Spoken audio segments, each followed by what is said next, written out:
Hi everyone! Good evening! This is Manay Gina and welcome back sa aking YouTube channel. So guys, for today's video, pag-usapan natin si Paulo Abilino. Pero bago ang lahat, please huwag kalimutang i-like, share at paki-subscribe sa aking YouTube channel.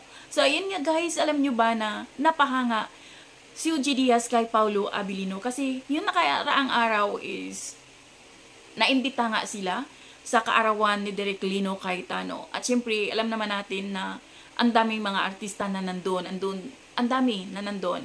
At sabi nga ni Eugene Diaz, hindi niya ina-expect na lalapit sa kanila si Paulo Abilino. Akala niya iiwas, pero hindi, lumapit. At yung expected niya din na makipagkamay lang tapos aalis, pero hindi, umupo doon, nakipagkwentuhan sa kanila. Kaya talagang napahanga siya at sabi niya, sobrang respeto niya kay Paulo kasi nga hindi nga siya nagtanong about sa kanila ni Kim Chiu kasi nga gusto niya na si Paulo mismo or sila ni Kim ang magsalita.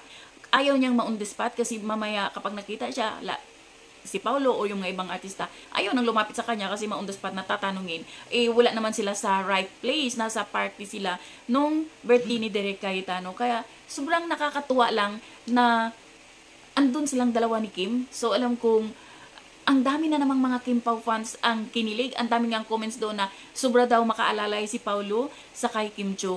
At ang daming nagsasabi na ang sweet nila. Ang daming nagsasabi na sila na talaga.